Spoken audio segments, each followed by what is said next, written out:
मुझे कैसे पता चलेगा तू सैयद है? तो सैयदजादी ने अपना पल्लू खोला और अपने आंसू दोनों आंखों से साफ किए तो कहने लगी अल्लाह तेरा भला करे, मैं साबित नहीं कर सकती कि मैं हुजूर का खानदान, मेरे पास कोई दलील नहीं, मैं नहीं बता सकती। चल ठीक है, चली गई।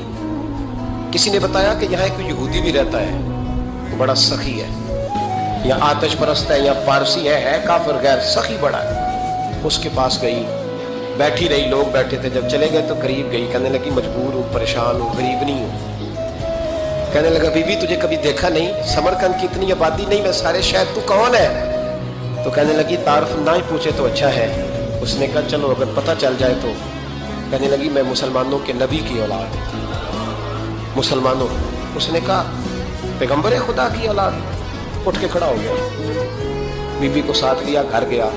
कहने लगा जो साफ सुथरा कमरा है ना उसे फिर धो डालो, एक दफा फिर धो डालो।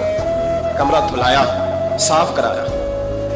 फिर कहने लगा बीबी मेरे बर्तन ज्यादा साफ सुथरे नहीं, मैं नए ना खरीद के ला दूं। फिर नए बर्तन लाया। फिर अपने बच्चों से कहने लगा ऊंचा ना भूलना, ये सैयदा फातिमा की शहजादियां आई, यहाँ कोई शख्स ऊंची बात ना करे। फिर कहने लगा बीबी जो मेरा बिल्कुल तैयब और हलाल रिज़्क है ना, ये उसमें से लंगर है, लेकिन चूंकि मैं गैर मुस्लिम हूँ, मुझे सलीके नहीं आते, जैसा तैसा भी हो ना इसे कबूल कर लेना। खातून को कहने लगा ये घर है, जब तक जी चाहे यहाँ रहना, और देखना हो सके तो रात अपने नबी से सिफारिश करना, मेरा भी कोई मसला, मेरी भी कोई कबूलियत कहीं हो जाए। वो मुसलमान कहलाने वाला रात को सोया। कहते जन्नत सजी हुई है, लोग जन्नत में जा रहे हैं, लाइनें लगी हुई हैं, नबी पाक लोगों को जन्नत में भेज रहे हैं। मैं भी दौड़ के लाइन में लग गया, फरिश्ते ने मेरा बाजू पकड़ा, का पीछे हट। तो मैं दौड़ के हुजूर की बारगाह में गया, मैं हुजूर सारे जन्नत में जा रहे हैं, ये मुझे नहीं जाने देता। नबी पाक ने फरमाया तू कौन है? या रसूलल्लाह मैं मुसलमान हूँ। कहते हुजूर मुझसे फरमाने लगे कोई दलील है तेरे पास, दलील है कोई तेरे पास? तो मैं चुप कर गया। फरमाया मेरी बेटी तेरे दरवाजे पर आ ही गई थी तो तू दलीलें पूछने लग गया था।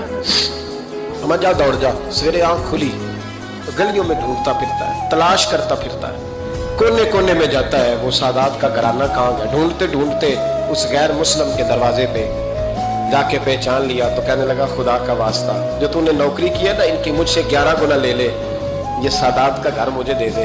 तो कहने लगा कल तू आता तो शायद बात और होती, आज बात और है। उसने कहा मेहरबानी कर। कहा नहीं नहीं, कल तू आता तो मामला और था, आज मामला आज और है, रंग बदल गया है, हालात तब्दील हो गए हैं, अब तू देख दाख के आया, जा दौड़ जा। कहने लगा नहीं मेहरबानी कर, दे दे, तू गैर मुस्लिम में तेरा क्या ताल्लुक? कहने लगा चुप कर, गैर मुस्लिम में कल तक था, कल से सज्जदों से प्यार किया है तो मेरे हालात सवर